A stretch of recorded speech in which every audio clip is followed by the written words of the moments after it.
चाचा शिवपाल सिंह के सियासी करियर को लेकर उठने लगे सवाल। अगर शिवपाल सिंह लड़ेंगे लोकसभा चुनाव तो फिर जसवंत नगर का राजा सपा किसे बनाएगी।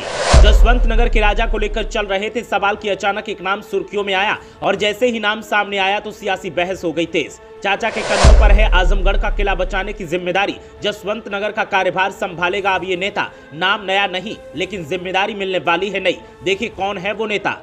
समाजवादी पार्टी की तरफ से लोकसभा चुनाव की तैयारियों का दौर जोरों पर जारी है और तैयारियों के बीच ही अब एक सवाल हर किसी के जहन में कौंध रहा है कि अब जसवंत नगर की गद्दी कौन संभालेगा। शिवपाल सिंह यादव जब लोकसभा का चुनाव लड़ेंगे तो फिर जसवंत नगर का राजा किसे नियुक्त किया जाएगा।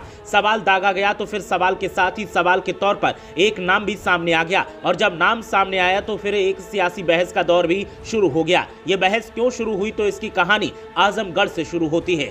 सपा से जुड़े सूत्रों का दावा है कि चाचा शिवपाल सिंह यादव को अखिलेश यादव आजमगढ़ भेजना चाहते हैं और चाचा के कंधों पर पार्टी के इस मजबूत किले को बचाने की जिम्मेदारी है। ऐसे में जब से चाचा को नए मिशन के लिए निर्देश मिले हैं तभी से जसवंत नगर को लेकर सवाल उठने लगे हैं। शिवपाल यादव का आजमगढ़ लोकसभा सीट से चुनाव लड़ना लगभग तय माना जा रहा है। इससे एक तो सपा अपने गढ़ में फिर से पैर जमा सकेगी, वहीं पूर्वांचल की कई सीटों पर भी उनकी मौजूदगी का असर देखने को मिलेगा। सपा ने भले ही अब तक इसका ऐलान न किया हो लेकिन शिवपाल सिंह यादव ने यहाँ तैयारी भी शुरू कर दी है। खबरों की माने तो अगर शिवपाल सिंह यादव आजमगढ़ से चुनाव जीतते हैं तो उनकी विधानसभा सीट जसवंत नगर से उनके बेटे आदित्य यादव को मैदान में उतारा जा सकता है। शिवपाल यादव के बेटे आदित्य यादव काफी समय से राजनीति में एक्टिव हैं, लेकिन अब तक उनकी प्रभावी भूमिका में एंट्री नहीं हो पाई है। सपा में शामिल होने के बाद से वो लगातार पार्टी को मजबूत करने का काम कर रहे हैं। मैनपुरी उपचुनाव में डिंपल यादव के समर्थन में भी उन्होंने जमकर प्रचार किया था, जिसकी वजह से यहाँ सपा ने बड़ी जीत दर्ज की। इसके बाद से ही उनका कद बढ़ाए जाने की चर्चा की जा रही थी। शिवपाल सिंह यादव अगर आजमगढ़ में जीत गए तो उनकी जगह